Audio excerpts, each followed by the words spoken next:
Hi, Whittier Wildcats. Some of you know me as Mrs. R, but my name is Mrs. Rausch, and I am the instructional coach and family advocate at Whittier Elementary.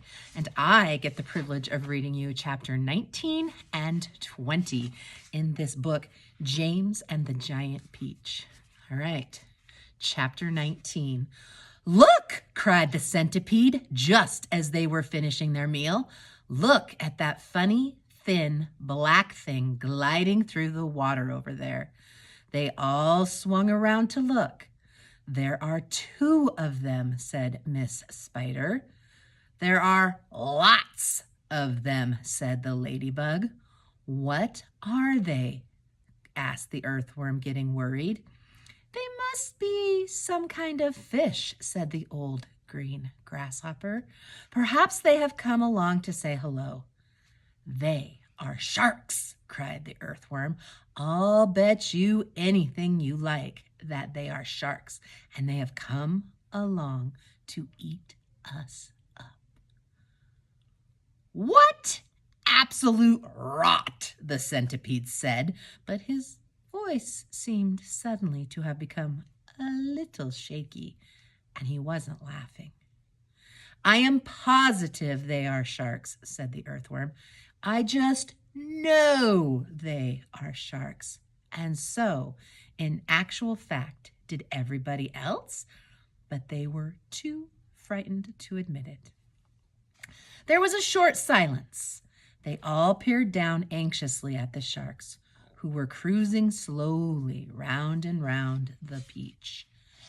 "Just assuming that they are sharks," the centipede said, "there still can't possibly be any danger if we stay up here." But even as he spoke, one of those thin black fins suddenly changed direction and came cutting swiftly through the water, right up to the side of the peach itself. The shark paused and stared up at the company with small, evil eyes. "Go away!" they shouted. "Go away, you filthy beast!" Slowly, almost lazily, the shark opened his mouth, which was big enough to have swallowed a perambulator, and made a lunge at the peach. They all watched aghast, and now, as though at a signal from the leader, all the other sharks came swimming in toward the peach, and they clustered around it and began to attack it furiously.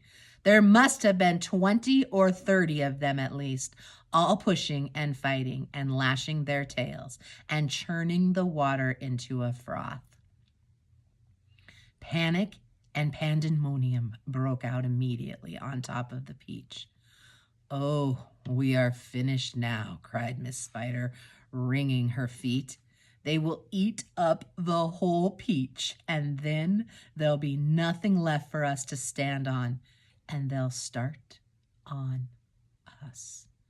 "She is right," shouted the ladybug. "We are lost forever."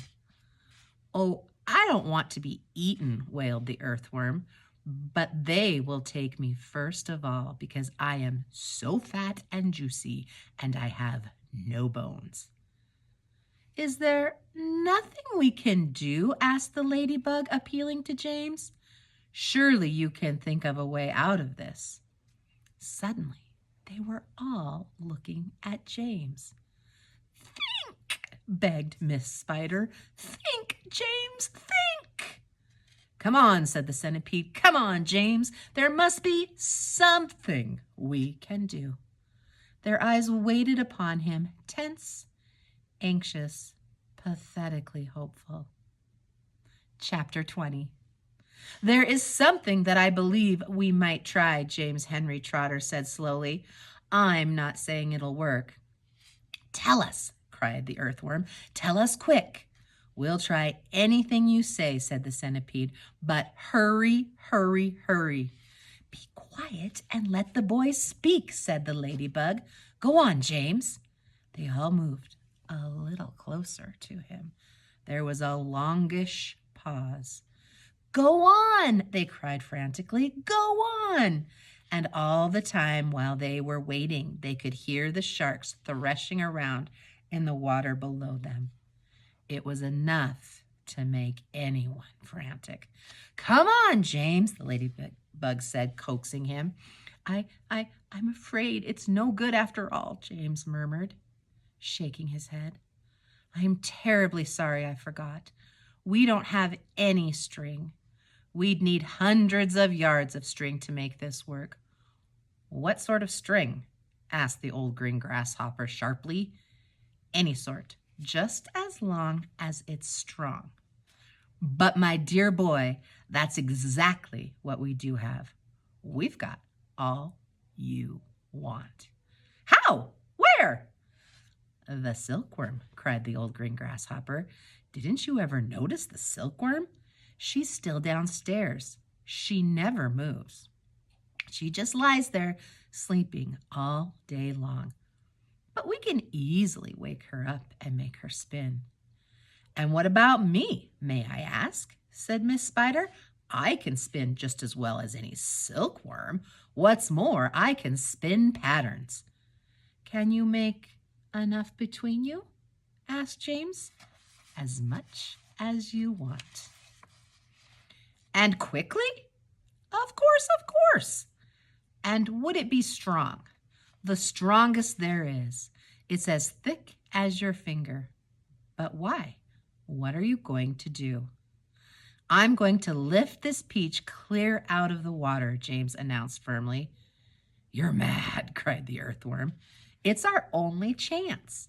The boy's crazy. "He's joking." "Go on, James," the ladybug said gently. "How are you going to do it?"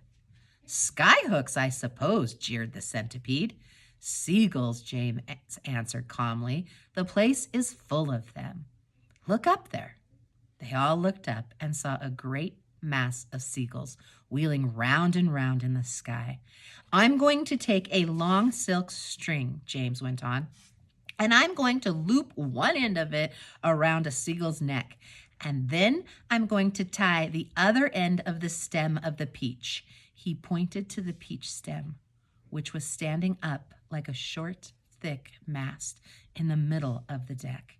"Then I'm going to get another seagull and do the same thing." Then another and another. "Ridiculous!" they shouted. "Absurd! Poppycock, balderdash, madness!" And the old green grasshopper said, "How can a few seagulls lift an enormous thing like this up into the air, and all of us as well? It would take hundreds, thousands." "There is no shortage of seagulls," James answered. "Look for yourself. We'll probably need 400, 500, 600, maybe even 1,000. I don't know. I shall simply go on hooking them up to the stem until we have enough to lift us. They'll be bound to lift us in the end. It's like balloons. You give someone enough balloons to hold, really enough. Then up he goes, and a seagull has far more lifting power than a balloon. If only we have the time to do it. If only we are not sunk first by those awful sharks." "You're absolutely off your head," said the earthworm. "How on earth do you propose to get a loop of string around a seagull's neck? I suppose you're going to fly up there yourself and catch it." "Excuse me. The boy's dotty," said the centipede. "Let him finish," said the ladybug. "Go on, James. How would you do it?" "With bait." "Bait? What sort of bait?" "With a worm, of course. Seagulls love worms. Didn't you know that? And luckily for us, we have here the biggest, fattest, pinkest, juiciest earthworm in the world." "You can stop right there," the earthworm said sharply. "That's quite enough." "Go on," the other said, beginning to grow interested. "Go on." "The seagulls have already spotted him," James continued. "That's why there are so many of them circling around. But they daren't come down to get him while all the rest of us are standing here. So this is what—" "Stop!" cried the earthworm. Stop, stop, stop. I won't have it. I refuse. I. Be quiet, said the centipede. Mind your own business. I like that. My dear earthworm, you're going to be eaten anyway. So what difference does it make whether it's sharks or seagulls? I won't do it. Why don't we hear what the plan is first, said the old green grasshopper. I don't give a hoot what the plan is, cried the earthworm. I am not going to be pecked to death by a bunch of seagulls. You will be a martyr, said the centipede. I shall respect you for the rest of my life. So will I, said Miss Spider, and your name will be in all the newspapers. Earthworm gives life to save friends. But he won't have to give his life, James told them. Now listen to me. This is what we'll do. Ooh, thanks for letting me read with you. I can't wait to find out what happens next.